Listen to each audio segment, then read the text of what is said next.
만나면 좋은 친구 MBC. 수도권 집중과 국토 불균형 발전이 지역 소멸 위기로 이어지고 있습니다.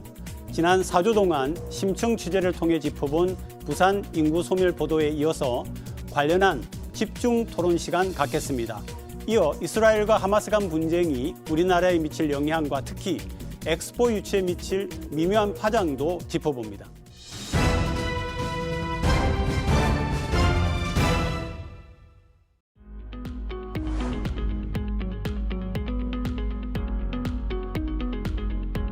Within the distance of a 15-minute walk or bike ride, people should be able to live the essence of what constitutes the urban experience.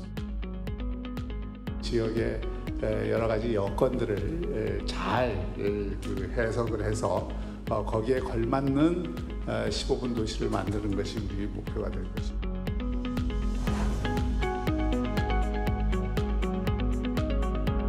경기도 인구는 1,300만을 넘었어요. 그래서 수도권으로 집중이 되는데 경기도 인천이 팽창하고 있습니다. 그러니까 도넛 형태로 수도권이 팽창하고 있습니다. 한국에서는 어떻게 적용을 될 수 있는지 컴팩트 시티나 도심융합 특구나 이런 식으로 도시 공간에 적용할 수 있는 구체적인 연구들이 진행이 되고 있습니다.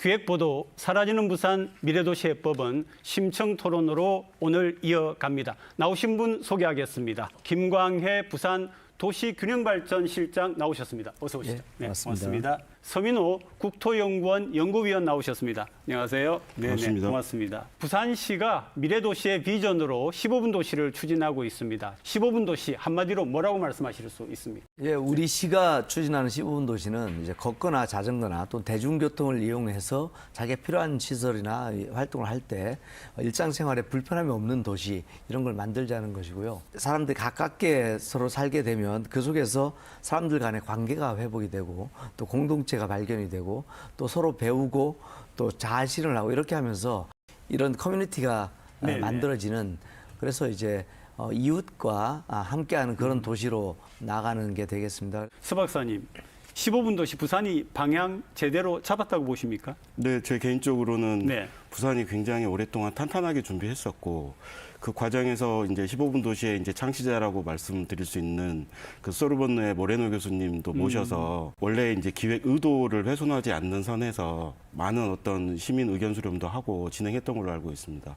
결과도 괜찮고 들락날락이라든지 재밌는 아이디어, 계층적인 다양성을 이제 포괄할 수 있는 그런 것들도 반영이 돼 있습니다. 다만 시간에 대한 접근성, 그러니까 예를 들어서 파리 같은 경우에는 이제 학교를 뭐 낮 시간대로 바꿔서 이렇게 활용을 한다든지 그리고 15분이 이제 부산은 지형 고조차가 심한데 그러면 15분이 어떤 식으로 접근될 수 있을 것이냐에 대한 부산의 특화 노력은 좀 더 이제 보완될 필요가 있다고 생각합니다. 그 부분에 대해서 우리 부산시가 인지하고 또 대책을 마련 중에 있죠? 예, 그렇습니다. 예. 그래서 우리 부산에 맞는 또 우리 시민 생활에 맞는 그런 유형을 만드는 것이 굉장히 중요하다고 생각하고요. 특히 부산은 이제 지형이 이제 유럽이나 이런 데와 다르게 산이 많고 또 여러 가지 이제 특성이 있기 때문에 거기에 맞는 형태로 추진을 하고 있습니다.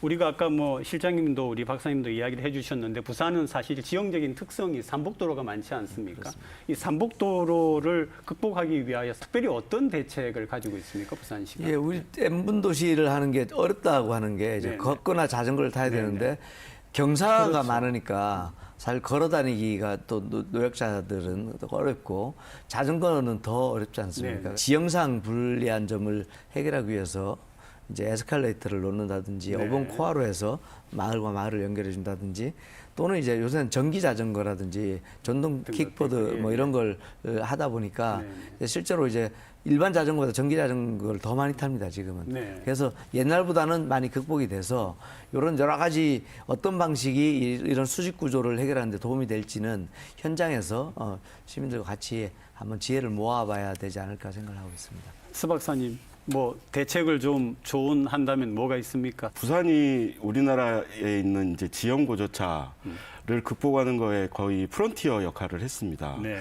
뭐 아주 예전부터 도시재생 사업에서부터 엘리베이터를 설치해가지고 간다든지 여건이 좋지 않으니까 건물과 결합시킨다든지 특히 이제 말씀하셨던 그 이제 감천마을 같은 경우는 이제 어벙코로 쭉 해서 이제 에스컬레이터 네. 방식으로 간다든지 그게 이제 뭐 어쩔 수 없는 방법이기는 한데 만약에 조금 더 이제 거기서 이제 더 나아간다면 저희가 그게 비용이 굉장히 많이 들고 네. 지자체에 많은 지원이 필요한 실정입니다. 그래서 약간씩은 그분들이 조금 더 고저차가 심하진 않는 환경에서 거주할 수 있는 거주 유도를 일부 바꿔주는 방식으로 거주지를 변경시켜주는. 예, 약간 네네. 더 좋은 환경에 비슷한 이제 네. 어포더블한 비슷한 그 비용으로 거주할 네. 수 있게 해주고 생활 인프라 접근성을 좋게 해준다면 그런 고저차에 있는 것들은 좀 다른 식으로 활용하거나 할 수도 있을 것 같습니다. 지금 부산이 맞이한 가장 심중한 문제가 결국은 인구 소멸이고 그렇습니다. 예. 또 이제 부산 시민들 대부분이 동부산과 서부산의 격차를 이야기하는데 15분 도시가 그 문제 해결에도 도움이 됩니까? 그렇습니다. 지금 부산의 가장 인구 소멸 과거 10년을 보면 많았던 곳이 이제 영도구, 중구, 동구, 서구 그렇고요. 그 다음에 서부산 지역에서는 강동 지역, 북구, 네, 네. 사상 4구 네, 네. 이게 가장 심했는데 거기에 사람들이 많이 살았던 이유가 있습니다. 도심과 가깝고 일자리가 있었기 때문에 거기에 살았는데 주거 여건이 이제 안 좋다 보니까 많이 네, 떠났던 거거든요. 그래서 여기를 시민들이 거기서 생활하기 더 편리하게 만들어 준다면 또 더 매력적인 공간을 만들면 우리 지역 내에서 활용되는 공간이 더 많을수록 더 많은 인구를 수용할 수 있는 것이니까 네, 네. 균형 발전에도 충분히 도움이 된다라고 생각합니다. 지난해 부산에서 태어난 아기는 14,100명입니다. 1년 전보다 2.2% 줄어든 것입니다. 반면 사망자 수는 무려 17.8%나 급증해 자연 인구 감소 규모가 역대 최대를 기록했습니다. 애들이 없으니까 1년에 입학 통지서 나오는 게 굉장히 힘들어요. 몇 년 전에 있고 지금은 없어요. 네. 윤석열 대통령은 지역의 경쟁력이 곧 국가의 경쟁력이라며 특히 부산을 대한민국의 양대 성장축으로 추켜 세우며 지방 분권을 위한 실질적인 실행 방안들을 제시했습니다. 국토교통부는 부산시청에서 현안회의를 열고 판교를 모델로 하는 도심 융합 특구를 센텀 2지구에서 속도감 있게 추진하겠다고 밝혔습니다. 센텀 2지구 도심 융합 특구가 전국에서 가장 규모도 크고 가장 기대가 큰 사업입니다. 앞으로 국토교통부와 부산시의 긴밀한 협력을 통해서 도시의 새로운 발전 모델을 만들어내고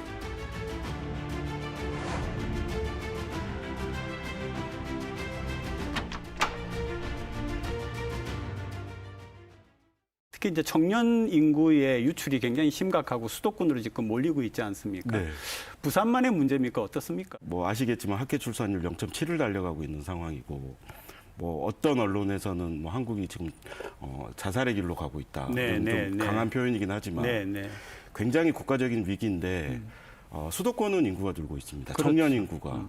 그래서 작년 보면 수도권에 그러니까 39세까지의 인구는 6만 4천 명이 늘었습니다. 네. 오히려 수도권은. 네. 그런데 40대 이상 인구는 3만 4천 명이 빠졌습니다. 부산으로 저희가 좀 들어가 보면 2015년에 이제 부산의 그 청년 인구 18세부터 34세까지가 79만이었거든요. 네, 79만. 예, 근데 2040년에 이게 반토막이 날 예정입니다. 41만까지 급감할 예정입니다. 네. 다른 지역도 마찬가지지만 특히 부산이 굉장히 심각한 상황을 네네. 현재 겪고 있는 것은 사실입니다. 이 심각성 그리고 이탈을 막기 위한 대책 실장님 뭐가 있습니까? 저희 시에서 청년인구 유출 방지 방안으로 10대 과제를 해가지고 네. 2,700억을 투자해서 청년들과 같이 함께할 수 있는 프로그램을 지금 만들고 있습니다. 그래서 이런 성과들이 중장기적으로는 나타나지 않을까. 그래서 오히려 청년들이 네. 부산이 좀 멋지다. 또 다른 말씀을 드리면 왜 부산에 왔느냐 그러니까 오는 애 인구가 많거든요. 네, 이제 네. 24세까지는 부산이 멋있다는 거예요. 멋있죠, 부산이. 예, 네. 부산에서 살고 싶다 이런 생각을 실제 많이 합니다. 그래서 그런 생각을 가질 때 여기 왔을 때 성공할 수 있는 그런 이제 가능성을 더 높여주는 것이 굉장히 중요하지 않을까라고 생각합니다. 그 멋은 있는데 즐겁기는 한데 뭔가 생활적인 측면이 그럼 부족하다는 그런 얘기인가요? 부산이라고 하는 곳이. 네. 실장님이 딱 말씀해 주셨지만 네. 24세까지는 부산에 대한 매력을 느끼죠. 아, 24세까지는. 네, 왜냐하면 획일적인 어떤 환경과 부산은 문화적으로도 뭐 세계적으로도 네, 굉장히 네. 이렇게 선도적인 도시이기 때문에 근데 24세부터 왜 떠나갈까요? 제가 아까 가정, 말씀드렸지만 뭐 결혼, 결국은 네. 일자리입니다. 일자리. 네. 네. 그러니까 말씀하셨지만 부산이 노력도 많이 하고 있지만 ICT 관련된 일자리의 부가가치 생산 비율을 보면은 동남권이 전체 이제 GRDP의 2.3%입니다. 근데 수도권은 73.4%입니다. 네, 네, 네. 뭐 꼭 부산을 수도권하고 비교해야 되냐? 충청권과 비교를 하면 충청권도 20% 육박하고 있습니다. 네. 산업 구조 자체가 부산이 지금 고도화 미래 산업 대응이 계속 늦어지고 있다. 네. 이런 문제라고 보고 그렇다면 미래 세대가 원하는 일자리가 공급이 안 되기 때문에 부산에 살고 싶어도 이 지역을 떠날 수밖에 없는 네. 이게 어떻게 보면 생존 욕구거든요. 기회가 있는 곳, 일자리가 있는 곳, 내가 그렇죠. 정착할 수 있는 곳. 결국 그걸 선택하다 보니 부산보다 나은 종조 환경은 결국 수도권이잖아요. 수도권으로 많이 떠나갈 수밖에 없는 그런 현실인 것 같습니다. 수도권 집중이 파멸적이다 이런 얘기를 전문가들이 꽤 하고 있거든요. 결국은 정부와 정치권이 이 문제에 대한 해법의 키를 쥐고 있다고 보는데 어떻게 판단하세요? 그 부분에 대해서는? 이제 사회적인 그 많은 어떤 컨텍스트가 우리가 수도권에 미래 세대가 집중할 수밖에 없는 환경을 만들고 있지 않나 싶습니다. 저희가 전국 이제 광역시라든지 아니면 지방의 거점 도시들을 대상으로 조사를 해보면 지역에 있는 청년들의 3분의 2 혹은 80%까지 그 지역에 정착을 하고 그 지역에서 삶을 이어가려고 하고 있습니다. 근데 그 청년들이 결국은 수도권으로 가거든요. 이게 기회가 주어지지 않는 겁니다. 전혀 상상하지 못하는 파격적인 대책이 없을 경우에 지방의 문제, 우리 출산의 문제 극복이 어려울 것 아마 같다는 부산 생각합니다. 문제를 이렇게 직접적으로 다루고 있는 그런 입장에서는 중앙의 어떤 그런 대응 같은 게 좀 많이 답답하실 걸로 생각이 듭니다. 어떻습니까, 부산시? 이제 각 지역에 갖고 있는 자원들이 활용되고 거기에 수도권과 네. 다른 가치가 만들어지고 아이디어가 만들어져서 그게 또 다시 모여서 국가의 경쟁력이 되는 그런 식으로 이제 바뀌어야 된다라고 네. 생각합니다. 그래서 대통령께서도 지금은 모든 걸 펼칠 수가 없는 상황이라면 수도권과 남부권 이렇게 두 개 축으로라도 한번 해보자라고 말씀을 하시니까 막 그런 쪽에서 우리가 좀 더 노력을 하면 좋겠다는 생각입니다. 그 부산을 이렇게 새롭게 개조해 나가는 데 있어서 압축과 연결이라는 개념이 있지 않습니까? 그러니까 도시 자체를 압축하면서 외부적으로는 연결을 해가지고 거기에서 북항이 굉장히 중요하다라고 이제 전문가들이 다 얘기를 하고 있는데 실제로 지금 북항이 개발되고 있는 방향을 보면은 압축과 연결하고는 이게 무슨 상관이냐라는 비판이 좀 있습니다. 저희 시에서는 우리 도시를 네. 이제 10코어라고 옛날 도심 부도심 이렇게 보지 않고 10코어로 해서 이 각 지역이 갖고 예, 있는 예. 장점을 살리고 이걸 네트워크로 연결하는 미래형 도시로 이제 그러니까 탱커와는 10개의 10개 중심으로 거죠. 가는 네, 것이 네. 바람직하다. 그중에서 북한이 이제 동부산과 서부산을 연결하는 거점 지역입니다. 그래서 북한 그런데 이제 지역이 땅이 없지 않습니까? 이제 네, 북한 네. 재개발을 통해서 1단계, 2단계, 3단계를 통해서 그런 거점이 마련되고 있는 과정인데 1단계는 이제 해양 관광 거점으로 만들어졌고요.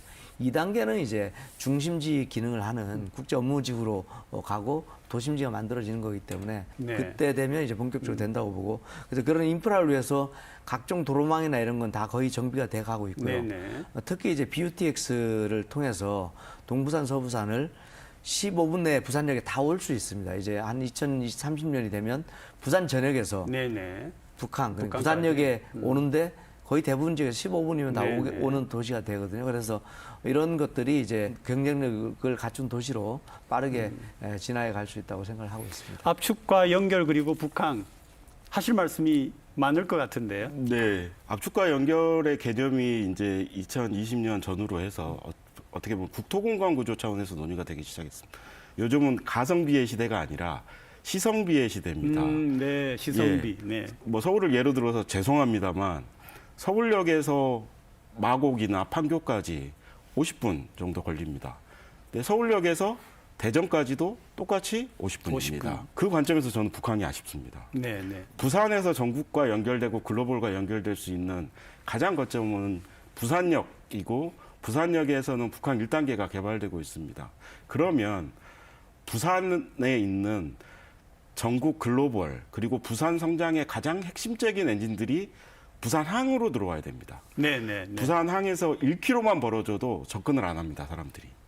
예, 근데 어떻게 보면 지금 1단계는 물론 이제 기존에 계속 개발됐던 논리가 있지만 그 많은 어떤 기능들이 좀 반영이 좀 미흡하지 않나는 생각을 많이 하고 있습니다. 전문가들이 이렇게 그 좋은 내지는 비판을 하면은 우리 부산시도 당연히 그걸 수용을 하는 거죠. 아, 그럼요. 예. 네. 그래서 부산역 북한 일원이 이제 수도권에서 접근 정도 굉장히 빠르고 그다음에 이제 가덕도 신공항이 되면 북한까지 16분 정도 걸리지 않습니까? 네, 네, BATX로. 그러니까 공항권이기도 하고 또 국제터미널이 있어서 많은 작년적으로 한 350만 정도 외국인들이 이제 북한으로 들어온다고 저희가 추산을 하고 있는데 그런 굉장히 좋은 결절점입니다. 그래서 사람이 모이는 곳에서는 산업이 일어나고 일을 하게 되니까 또 그 일자리가 거기 또 생길 거라고 생각을 합니다. 잘 될 거라고 하시는데요.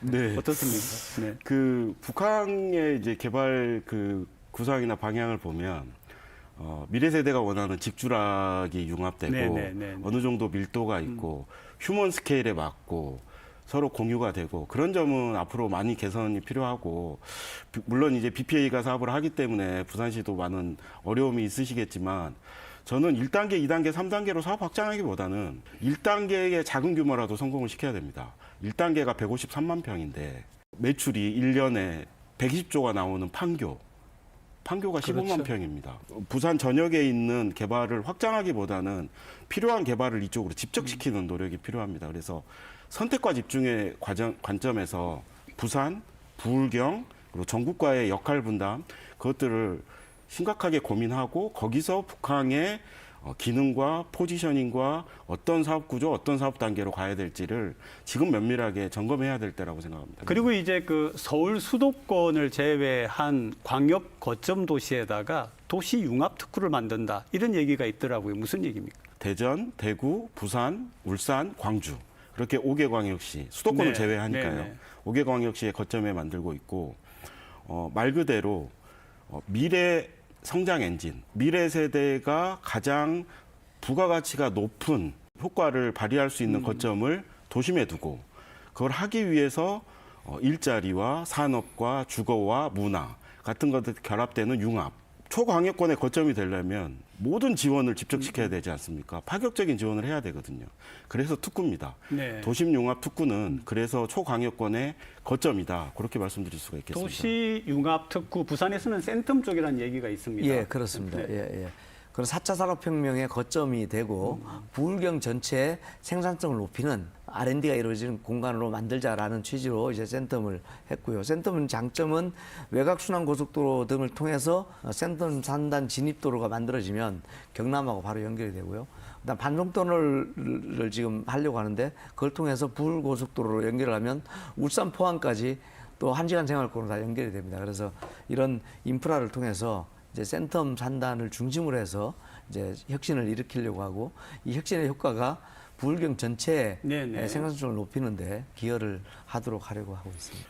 제가 여기서 부산 도심융합특구의 방향에 대해서 뭐 조금 얘기하기는 그럴 거고요. 네네. 대신 우회적으로 다른 사례를 한번 말씀드리겠습니다. 저희가 조사를 해보면 대전역으로는 내려온답니다. 대전으로는 내려가지 않는데 대전역으로는 오고 싶어 하고 대전 밑은 안 되고 대전까지는 아닙니다. 대전시에 네. 다른 지역으로 이주할 의향은 없지만 대전역이라면 이주할 의향이 있다. 이게 아까 말씀드린 그 시공간 압축에 의한 효과고 중요한 것은 수요가 있는 곳으로 그런 사업들이 이동한다는 겁니다. 이 수요, 기업 수요는 결국은 미래 세대, 창의 인재들이 원하는 곳으로 이동합니다. 대전은 그 지역을 다 검토해 보고 뭐 개발의 편의성 뭐 그런 것도 다 봤겠지만 대전역을 선택한 겁니다. 대전역은 도심이기 때문에 굉장히 난이도가 높습니다. 네. 기존의 시설들도 있고 이런 측면에서 봤을 때 우리가 부산이 갖고 있는 도심융합 특구의 입지성, 성장성, 기능 그런 것도 한번 봐야 될 거고 제 생각에는 근데 실질적으로 북항에도 일부 그 기능을 넣어서 부산역의 네트워크를 활용하는 것이 저는 매우 중요하지 않을까 그렇게 생각을 합니다. 부산역이 수도권과 연결이나 이런 건 굉장히 좋은데 또 막상 일을 하려고 하면 다 해운대로 또 네. 가려고 하거든. 정지 여건이 또 해운대가 좋다 보니까 그래서 이제 우리 부산역 플랫폼은 전체를 이제 이런 스타트업이나 혁신을 전파하는 기능으로 바꿨지 않습니까? 그래서 거기를 지금 활용을 하고 있고 막상 인재를 고용해서 투자를 하고 뭔가 하려면 또 인재가 많이 있는 곳으로 오는데 지금으로서는 센텀이죠. 그런데 이제 제2센텀은 센텀의 공간이 지금 없으니까 센텀 인근에 50만 평 이상의 전국적으로 가장 큰 이제 공간을 확보해서 지금 사업을 하고 있다는 말씀입니다. 자, 오늘 마무리 발언 우리 서 박사님부터 한 말씀 부탁드릴게요. 네, 저는 세 가지 말씀드리고 싶습니다.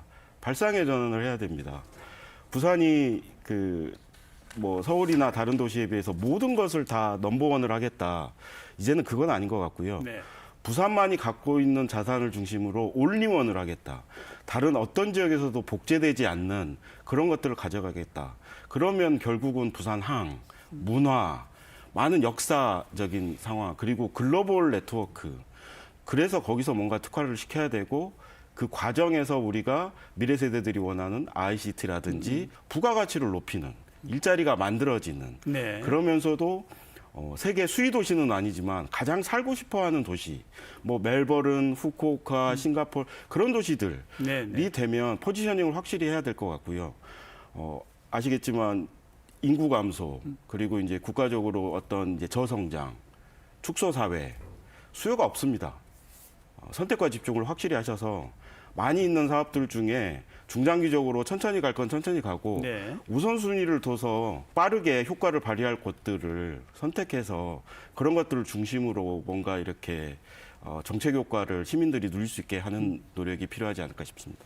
가덕도 신공항 또 이제 북항 재개발 또 이제 BUTX 등 이제 교통혁명 이런 걸 통해서 부산이 굉장히 빠르게 변화를 하고 있습니다. 부산이 갖고 있는 장점이 분명히 있기 때문에 이런 장점을 가지고 좋은 인재들이 오게 하고 인재들을 또 위해서 또 돈이 모여들게 하고 결국 이런 좋은 도시를 만드는 것은 결국 시민 여러분들이 같이 하는 것이니까 우리 지역에서 대학, 기업 또 시민 여러분들 같이 노력해서 이제 부산이 정말 좋은 행복 도시가 될 수 있다라는 신념으로 같이 노력을 하면 좋겠습니다. 네, 오늘 두 분 정말 고맙습니다. 예, 고맙습니다. 네, 감사합니다. 네, 감사합니다. 네, 고맙습니다. 네.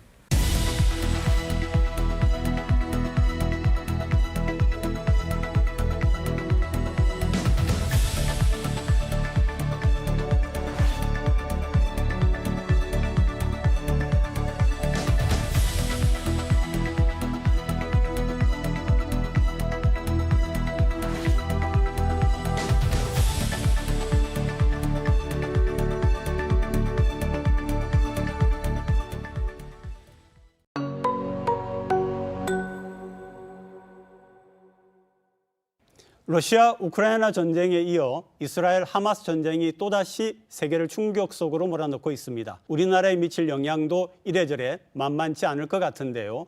중동 전문가 또 국제정치 전문가 두 분 모셨습니다. 김태환 동의대 교수 나오셨습니다. 예, 안녕하세요. 어서 오세요. 이성수 동수대 교수 나오셨습니다. 네, 안녕하십니까. 안녕하세요. 첫 번째 궁금한 거는 하마스가 지난 10월 7일 날 본격적인 공격을 시작을 했거든요. 시기적으로 그때를 잡은 이유가 있습니까? 시기적으로 크게 중요하지는 않고요. 하마스는 이제까지 이스라엘에서 계속 공격 준비를 해왔었습니다. 특히 오슬로 평화협정 이후에 이 하마스는 그 존재 자체가 더욱더 부각되기 시작했습니다.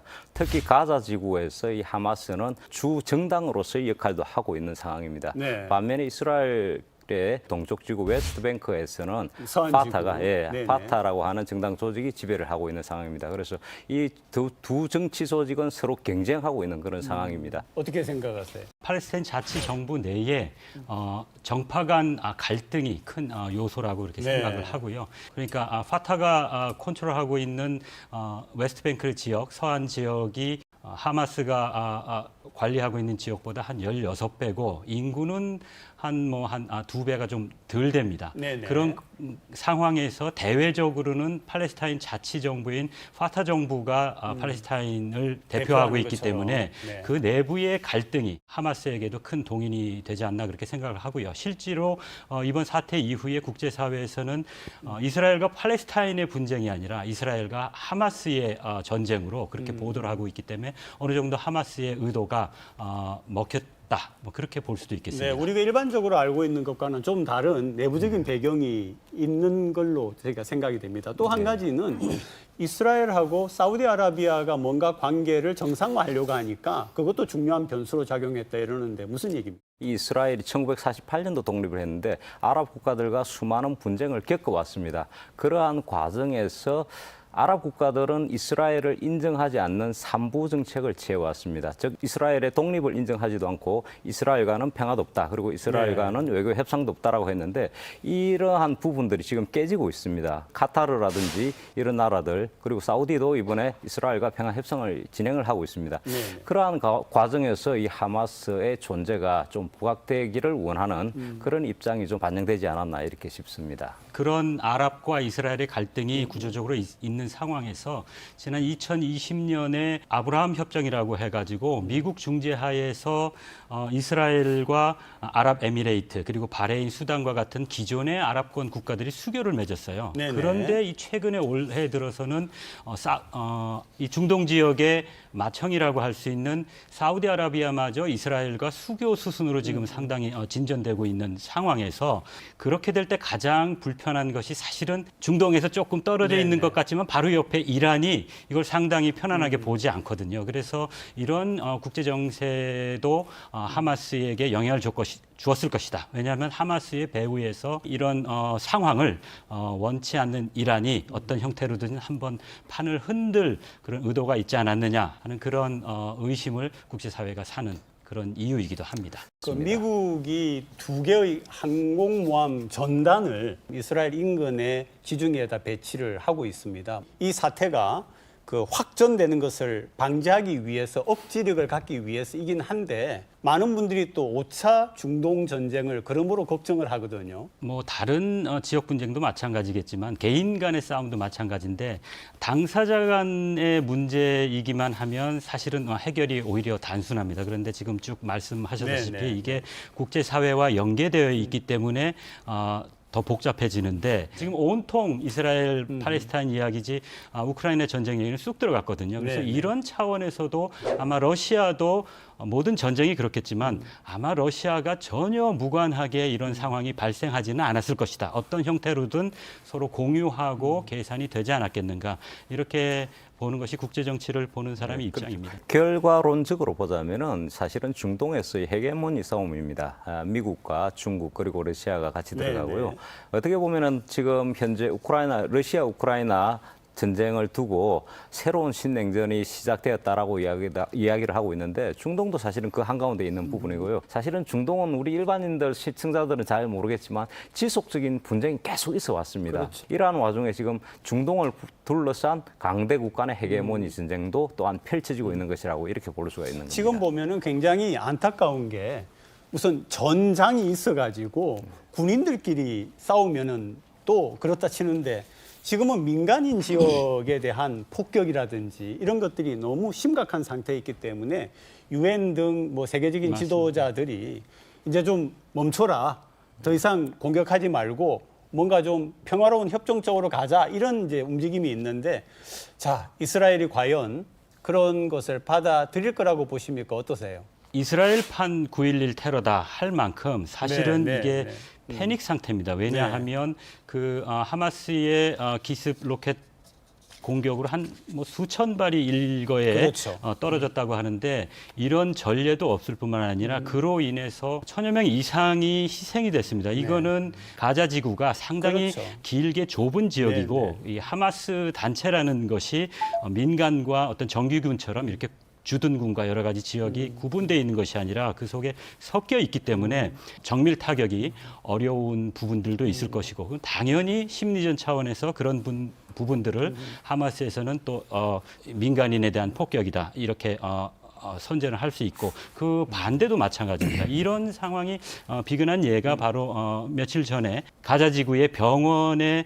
폭발로 인해서 한 500명 이상의 환자들이 사망한 사고가 있었는데 이게 하마스 입장에서는 이스라엘이 폭격 때문에 그런 거라고 하고 이스라엘은 하마스 이외의 무장 정파의 소행이다 이런 이야기를 하는데 사실 이런 어떤 사실관계가 밝혀지는 것이 사실은 불가능합니다. 그래서 이런 것들이 바로 전쟁이 일어나면 심리전 차원에서 계속 확대 재생산되는 거기 때문에 이런 사례에 초점을 맞추어서 국제사회도 너무 이렇게 갈등을 하다 보면 해결책을 찾는데 좀 어려움이 있을 것 같은 그런 어려운 상황입니다. 김 교수님 말씀하신 부분에 제가 조금 다른 견해를 조금 드리자면은 이스라엘판 9.11 테러라 그러지만 그렇지는 않습니다. 이스라엘은 지속적으로 가자와 웨스트뱅크에서 가자 스트립이라 그럽니다. 그리고 웨스트뱅크라 그러는데 지속적으로 그 팔레스타인 아랍인들을 공격을 해왔었습니다. 그리고 우리가 흔히 말하는 테러라고 이야기를 하는데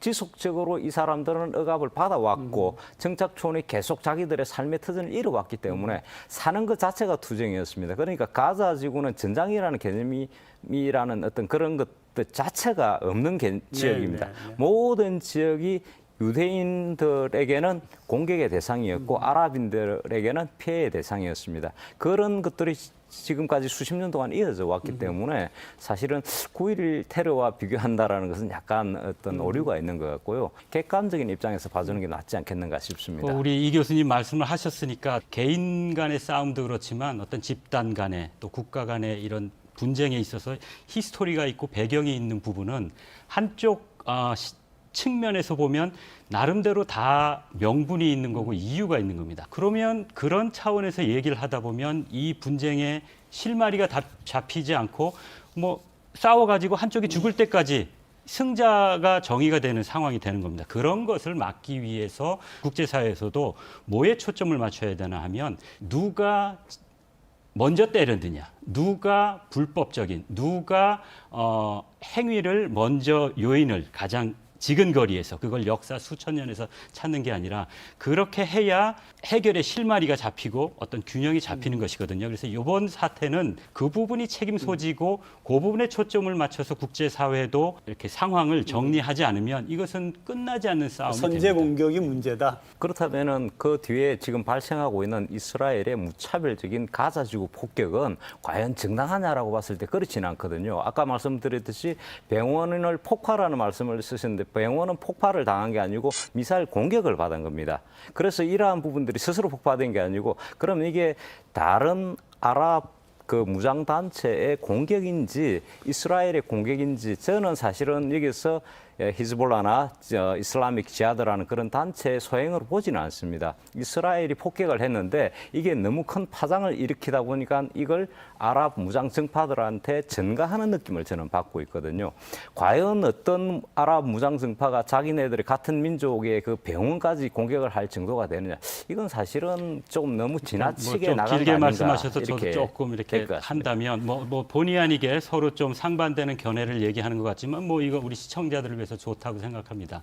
우리가 지금 말씀하셨다시피 이 교수님도 어떤 느낌이 있다고 하셨는데 그런 차원들이거든요. 그래서 이런 상황이 발생했을 때 어떤 특정 사안에 누가 했느냐 하는 것은 밝혀질 수도 없는 것이고 현실적으로 그렇다면 양자간은 이건 심리전으로 활용을 하는 것이거든요. 어떤 우방이나 적성국 할 것 없이 상황이 발생하면 인간이 상상할 수 없는 그 이상의 행위를 하는 것이 또 어떤 국가나 정치와 연결된 그런 행위자들의 그거거든요. 그래서 이런 병원의 폭파 사건이 이스라엘의 소행이냐 뭐 팔레스타인의 소행 일리가 없다 이런 차원은 그래서 제가 의미가 없다는 것입니다. 그것을 따지면 네네. 이 실마리가 잡히지 않는다는 그러니까 것이고 아마 예. 거기에 대해서는 앞으로도 계속 그럼요. 확실한 답이 나올까 싶습니다.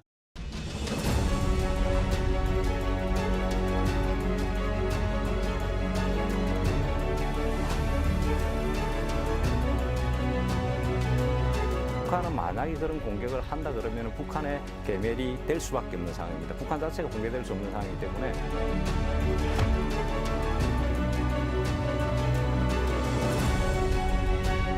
중동의 이런 불안이 장기화되면 당연히 한국의 무역에 미치는 영향이 작지 않을 겁니다.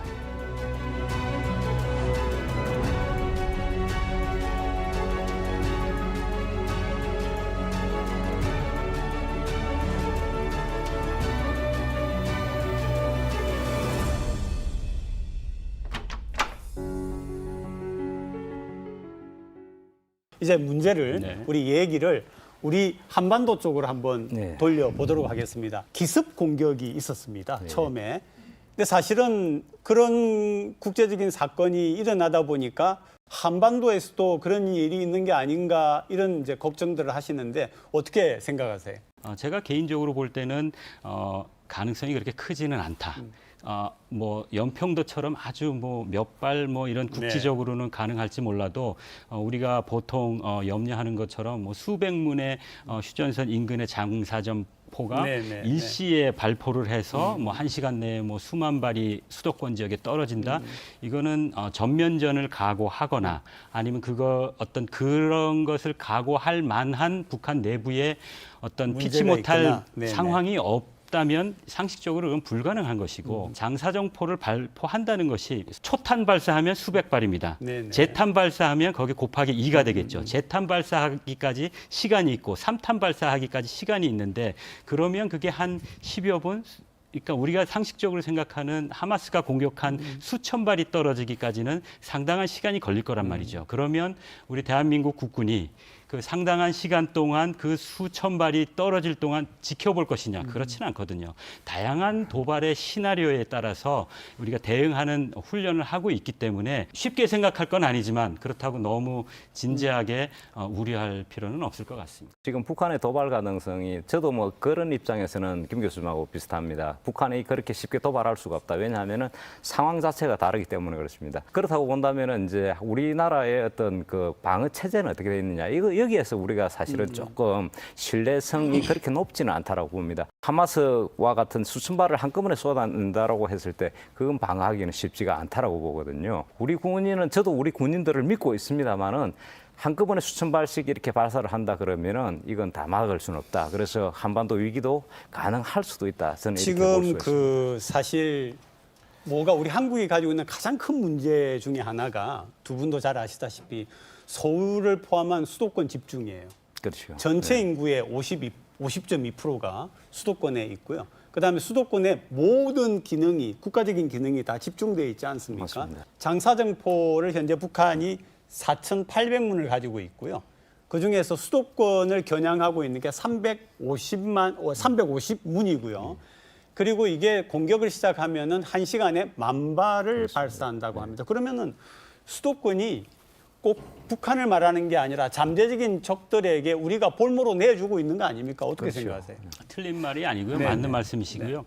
그렇기 때문에 시나리오별로 우리가 또 훈련을 하는 것이고 그래서 군대는 훈련을 할 때 의미가 있는 것이고 한미 동맹, 한미 연합이라고 할 때 한미 동맹군이 연합군이 훈련을 할 때 의미가 있는 것이지 훈련을 하지 않으면 무용지물이거든요. 그래서 이럴 때일수록 우리가 그렇다면 각 시나리오별로 치밀하게 우리 군이 훈련을 하고 있는가 거기에 초점을 맞춰야 될 것이고요. 만일에 훈련을 하지 않는 군이라는 것은 마치 교육을 하지 않는 학교 방송을 하지 않는 방송국하고 같은 것이거든요. 그래서 그런 면도 다시 한번 덧붙이자면 훈련도 저도 사실은 지금 김 교수님 말씀하신 대로 훈련 상당히 중요합니다. 한미연합 훈련은 지속적으로 이어져야 되고요.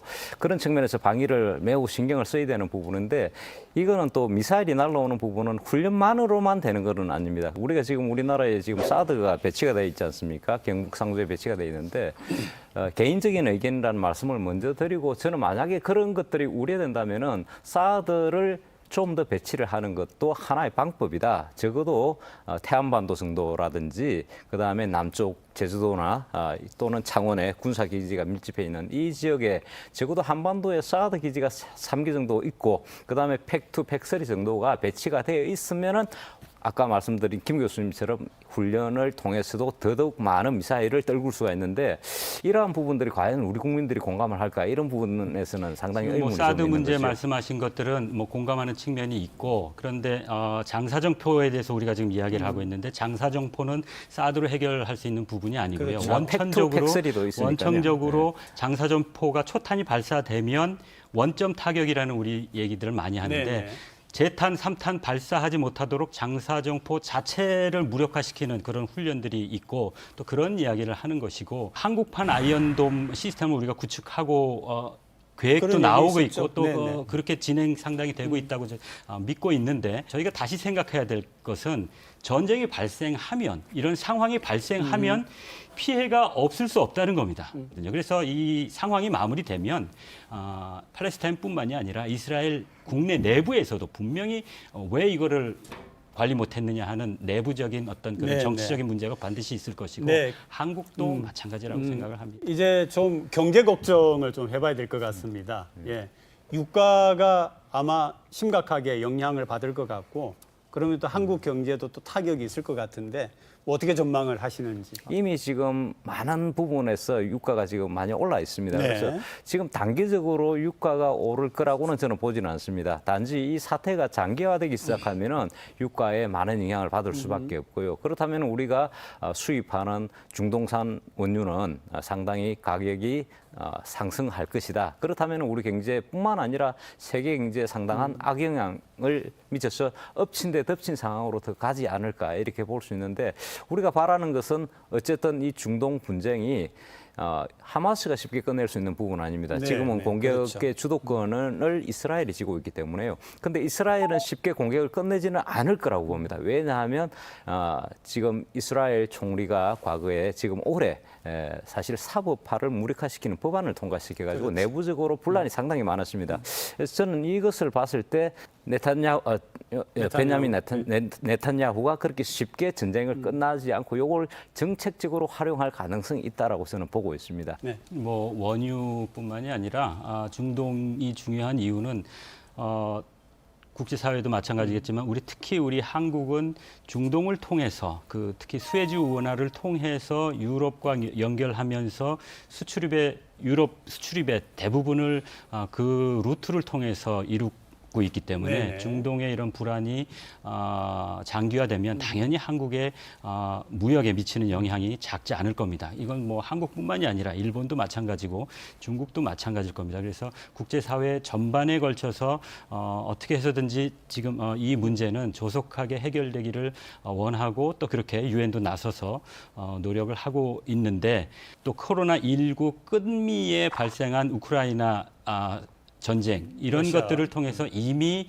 상당 부분 국제사회의 경제나 무역에 있어서 피해가 부담이 상당히 커진 이후에 보태지는 것이기 때문에 생각보다 체감하는 것은 그렇게 크지는 않을 것이다. 그럼에도 불구하고 일반 시민들이 국제사회의 시민들이 느끼는 것은 고통은 적지 않을 것이다. 그렇게 보는 거죠. 아까 말씀드렸듯이 이게 이제 셰일가스까지 이야기하면 상당히 더 커질 수밖에 없지만 사실은 미국과 사우디아라비아 간의 분쟁이 어떻게 관계가 나빠졌던 게 셰일가스입니다. 그래서 그런 부분들까지 지금 감안을 한다 그러면은 사실은 앞으로 어떤 중동 분쟁이 지속화되더라도 유가는 일정 정도 오르겠지만 셰일가스가 그러면은 또 경쟁력을 가지기 때문에 이러한 부분에서 어느 정도 상쇄되지 않을까 저는 이렇게 보고 있습니다. 셰일가스 문제가 나와서 셰일가스는 근데 사실은 미국이 일방적으로 셰일가스를 확대하는 건 아니거든요. 정권에 따라서 공화당 정권에서는 셰일가스가 상당히 증산되는데 민주당 정권에서는 상당히 셰일가스 억제 정책을 쓰거든요. 그래서 최근에 셰일가스가 국제유가가 오름에도 불구하고 미국 내에서 셰일가스 증산을 하지 못하는 이유가 민주당, 공화당 누가 정권을 잡느냐에 따라서 셰일가스 문제는 사실은 증산에 있어서 상당히 영향이 큰 문제이기 때문에 또 다른 어떤 변수가 있다는 걸 좀 말씀드리고 싶습니다. 자, 그러니까 이제 뭐 석유, 그다음에 셰일가스 이런 것들이 국제 관계, 국제 정치, 국제 경제 움직임의 중요한 변수다 하는 건 우리가 알고 있고요. 가장 중요한 문제는 두 분도 아마 11월 28일 날 무슨 일이 있을 건지 알고 계시죠? 네, 투표가 있습니다. 바로 이제 부산 엑스포의 가능성, 되느냐 안 되느냐가 결정되는 그 마지막 투표일입니다. 이번에 있었던 이런 사태가 이 2030 부산 엑스포 성공, 유치에 영향을 줄까요?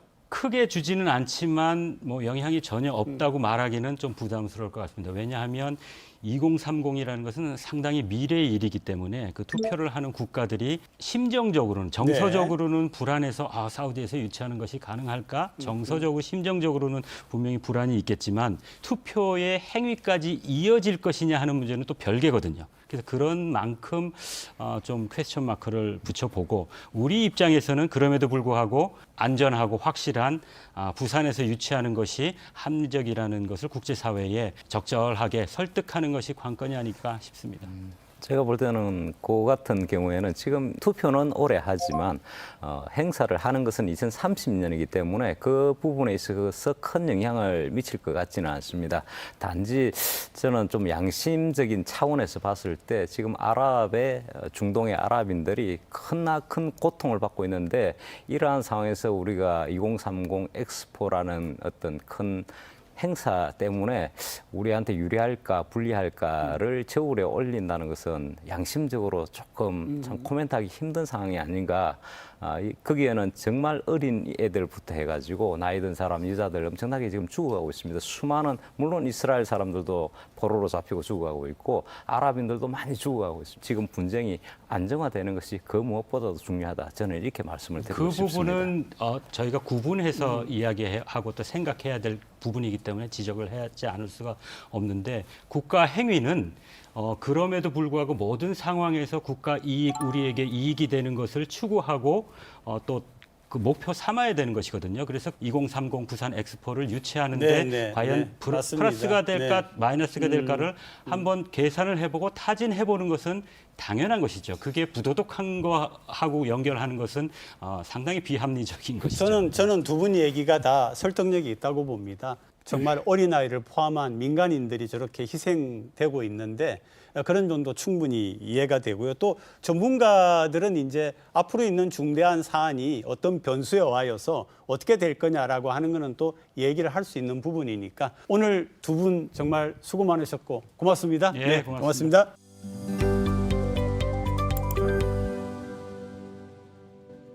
부산지검 공공국제범죄수사부는 국회의원 선거를 앞두고 1억 원이 넘는 금품을 받은 혐의로 무소속 황보승희 국회의원을 불구속 기소했습니다. 황보 의원은 21대 국회의원 선거 예비 후보자이자 현직 국회의원 신분이던 지난 2020년 3월부터 1년 4개월 동안 부동산 개발업체 대표로부터 현금 5천만 원과 신용카드 등을 제공받아 사용한 혐의를 받고 있습니다. 한국 프로야구 최고 투수에게 주어지는 제10회 최동원상에 NC 다이노스 투수 에릭 패디가, 고교 최동원상에는 인천고 에이스 김태견 선수가 수상했습니다. 에릭 패디는 역대 5번째 20승 200탈삼진 기록과 함께 역대 4번째 투수 트리플 크라운도 달성했습니다. 이와 함께 한국 야구 발전에 공헌한 단체에게 주어지는 최동원 불굴의 영웅상은 강원도 영월군 상동고 야구부가 수상했습니다. 국회 행정안전위원회 국감 자료에 따르면 지난 5년간 각종 혐의로 재판에 넘겨져 징계를 받은 부산경찰청 소속 경찰관은 파면된 경우가 6명, 해임 12명, 강등 5명 등 모두 93명에 달했습니다. 이 가운데 교통사고 처리 특례법 위반이 16명으로 가장 많았고 음주 난폭 운전이 15명, 공무상 비밀 누설 9명, 상해 9명, 강제추행 5명, 금품 수수 5명 등의 순이었습니다. 부산 건설 현장에서 발생한 산업재해 중 86%가 경력 6개월 미만 노동자에게서 일어난 것으로 집계됐습니다. 한국산업안전보건공단에 따르면 지난해 부산 건설업 산업재해 발생 건수는 1,404건으로 이 중 1,204건이 경력 6개월 미만 노동자에게서 발생했고 특히 사망자 26명 중 18명도 경력 6개월 미만의 노동자였습니다.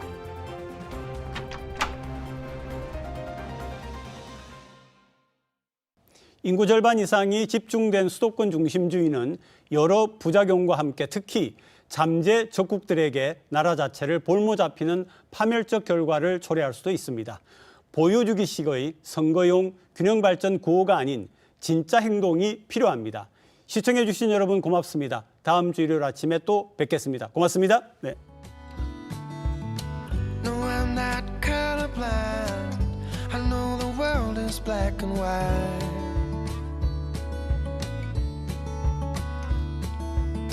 Try to keep an